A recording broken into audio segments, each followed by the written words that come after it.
kembali lagi bersama saya Mirza di podcast Jakarta 3 Pos Jaga.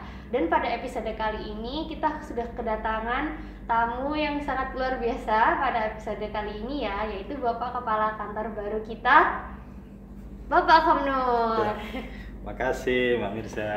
Iya. Itu bagaimana Pak kabarnya? Alhamdulillah, hari ini sehat semua sih, moga-moga juga. Mbak Mirza sehat juga kan? Iya, saya Oke. juga Pak. Alhamdulillah. Oke, Sobat Tri, kalau gitu kita langsung saja nih ya tanya jawab dengan Bapak Komnur. Ya. Baik Pak, untuk mengawali pembicaraan santai kita pada episode kali ini, bisa nggak Pak diperkenalkan dulu dirinya kepada Sobat Tri ya? Karena mungkin Sobat Tri juga belum mengenal yang segimana gitu dengan Bapak Komnur kali ini. Silakan Pak. Ya. Makasih Mbak Mirza. Jadi sobat apa? Sobat Tri. Sobat Tri yang kami hormati, perkenalkan saya Kepala KPPN Jakarta 3 yang baru. Nama saya Muhammad Komnur Susanto, biasa dipanggil Pak Komnur.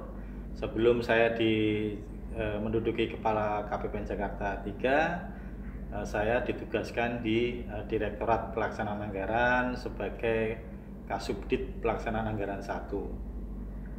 Mungkin perkenalan cukup segini aja Mbak ya. Iya, apa Pak. Nanti kalau lengkap udah di biodata. Iya Pak, Pak. Oke. Nah kemudian gimana sih Pak kesan pertamanya gitu ketika akhirnya mendapat jabatan sebagai kepala kantor di KPPN Jakarta 3? Kesan pertamanya ya wow, luar biasa sekali gitu kan. Iya. Apalagi saya sudah lama tidak bertugas di KPPN. Oh gitu. Ya, terakhir saya bertugas di KPPN Denpasar itu tahun 2013 sampai 2015. Kemudian ke Kanwil Bandung, Kanwil Ditjen Pemberantasan Korupsi Bandung. 2016 saya ditugaskan di kantor pusat di Direktorat Pelaksanaan Anggaran. Tentu saja saya harus banyak belajar lagi karena tentu saja hal yang berbeda antara bertugas di KPPN, di Kanwil dan di kantor pusat. Pertama karena mitranya berbeda. Kalau di KPPN mitranya adalah Satker, KPA, PPK, PPSPM, bendahara. Sedangkan kalau di Kanwil kita lebih banyak menangani revisi DIPA. Ini tentu saja lebih banyak bekerja sama dengan teman-teman penyusun DIPA. Sedangkan untuk di kantor pusat saya lebih banyak bekerja sama dengan teman-teman di Biro Keuangan maupun Biro Pencanaan. Hal yang sangat berbeda sekali. Oleh karena itu support dari teman-teman di KPPN Jakarta 3 ini sungguh luar biasa sekali bagi kami yang baru belajar lagi nih ya, tugas di KPPN. Iya. Itu Mbak. Iya Pak. Nah sekarang untuk pertanyaan berikutnya nih, ada nggak sih Pak isu-isu terkini atau informasi atau berita-berita nih yang ingin disampaikan kepada Sobat Tri semua? Silakan Pak kalau ada. Oke. Jadi Sobat Tri ya, Sobat Tri, saya masih sering lupa karena masih baru ini. Ada beberapa hal yang mungkin harus kita perkuat lagi, pertajam lagi di tahun 2021 karena pertama tahun 2021 adalah masih tahun kita berduka karena kita masih ditimpa musibah COVID-19. Banyak dari rekan-rekan kita yang sedang berjuang untuk memulihkan kesehatannya, kemudian di samping itu kita juga harus memulihkan perekonomian nasional kita. Jadi banyak hal yang harus kita pertajam di tahun 2021.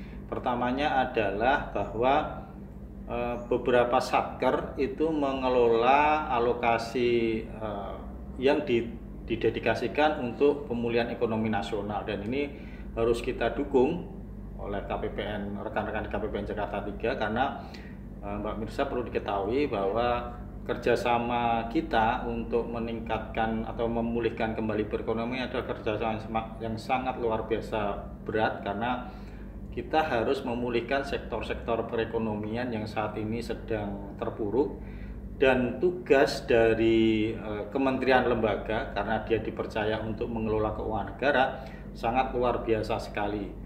Sektor ekonomi yang dulunya banyak digerakkan oleh sektor swasta saat ini harus digerakkan oleh sektor pemerintah.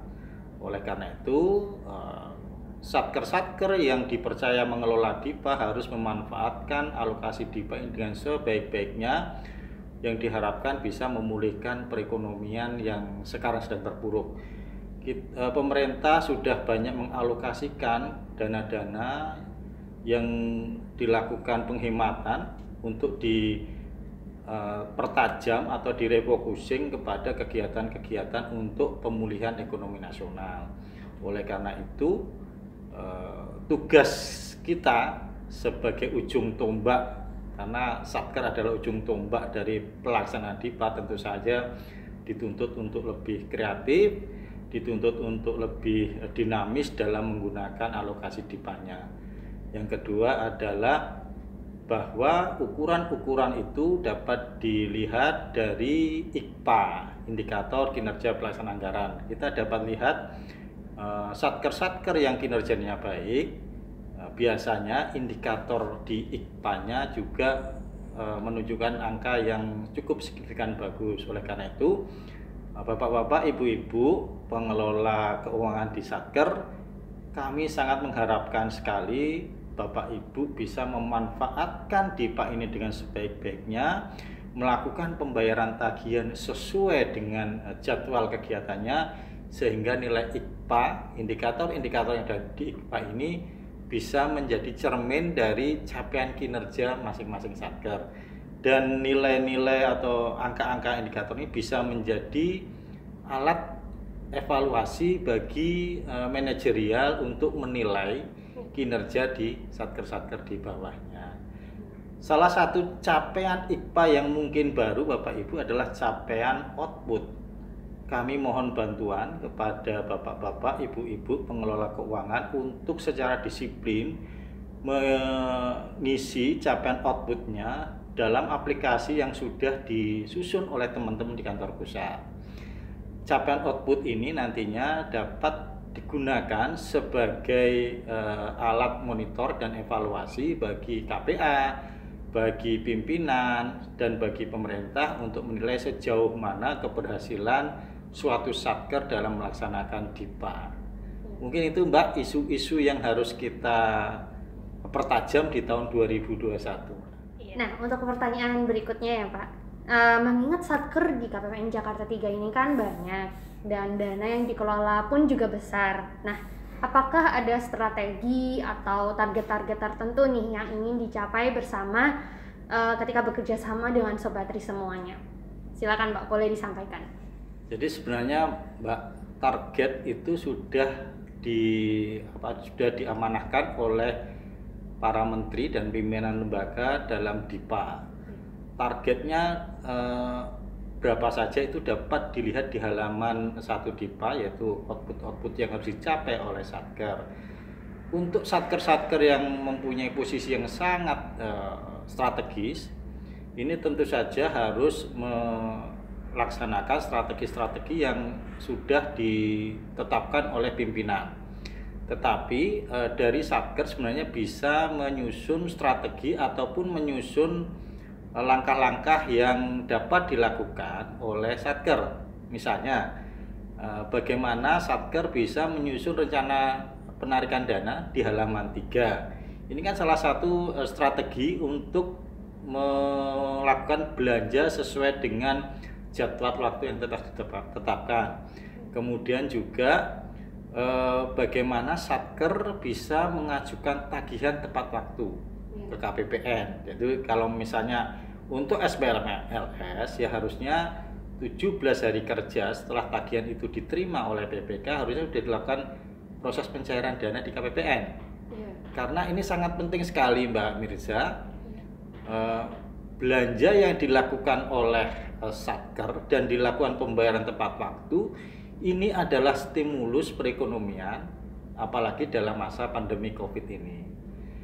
Beberapa kegiatan yang sudah selesai tetapi tidak segera dilakukan pembayaran oleh Satker tentu saja akan sangat merugikan pihak penyedia barang dan jasa. Karena seharusnya mereka sudah bisa melakukan pembayaran kepada tenaga kerjanya, kepada buruhnya, tetapi karena tidak segera dilakukan pembayaran oleh Satker, tentu saja akan mengurangi daya beli dari tenaga kerja, dari buruh yang bekerja pada penyedia barang dan jasa tersebut. Kemudian juga salah satunya adalah bagaimana bendahara bisa menyediakan dana cash yang mencukupi bagi kegiatan Satker. Jadi kalau bendahara bisa menyediakan dana cash yang cukup, kemudian PPK bisa melaksanakan kegiatan dengan semaksimal mungkin, sebenarnya masyarakat akan terbantu dengan pengeluaran atau belanja-belanja yang dilakukan oleh Satker, karena beberapa belanja ini langsung berdampak kepada masyarakat, misalnya untuk pengadaan ATK, untuk pembayaran pemeliharaan yang dapat dilakukan oleh tenaga kerja, misalnya oleh tukang dan sebagainya. Dan ini sebenarnya sekali lagi dapat kita monitor dari indikator-indikator di IKPA. Jadi strateginya bagaimana mencapai nilai IKPA maksimal, itu pasti akan berdampak sangat luar biasa sekali pada kinerja Satker. Iya. Ya. Baik Pak, nah sekarang kita masuk ke pertanyaan terakhir ya Pak. Gitu. Apakah ada harapan nih yang ingin dicapai dengan staf KPPN Jakarta 3 nih? Karena mengingat pastikan ini bertemu dengan keluarga baru dan juga tim baru gitu. Mungkin ada yang ingin disampaikan kepada teman-teman di kantor semuanya.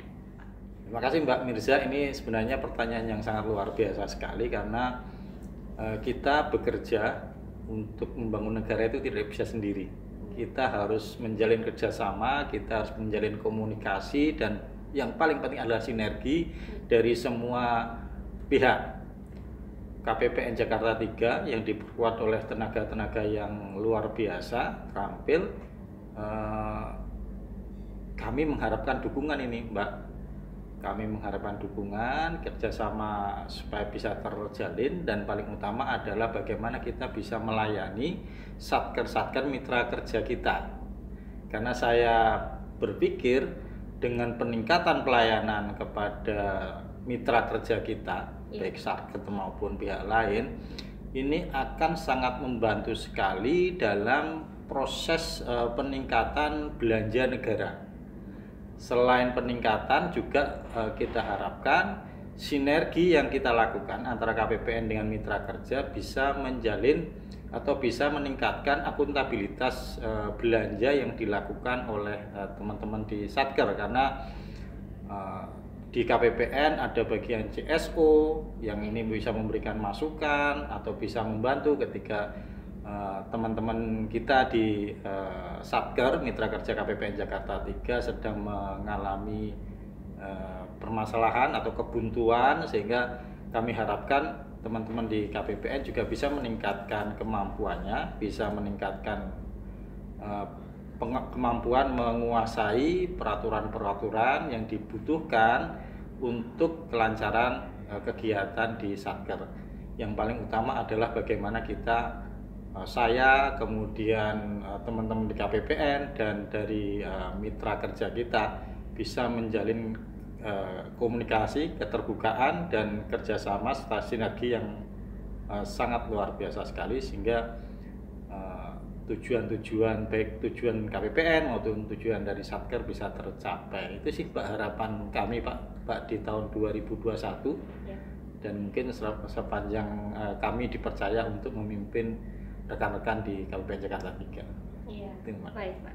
Oke, Sobat Tri semuanya, berakhir sudah ya episode Pos Jaga pada kali ini. Semoga perkenalan kita dengan Bapak Komnur selaku Kepala KPPN Jakarta 3 yang baru ini bisa membuat Sobat Tri semakin lebih bersemangat dalam mengelola keuangan negara gitu ya. Sekian dulu episode Pos Jaga pada kali ini. Sampai bertemu kembali ya Sobat Tri di episode berikutnya. KPPN Jakarta 3 bersama kita bisa pelayanan excellent.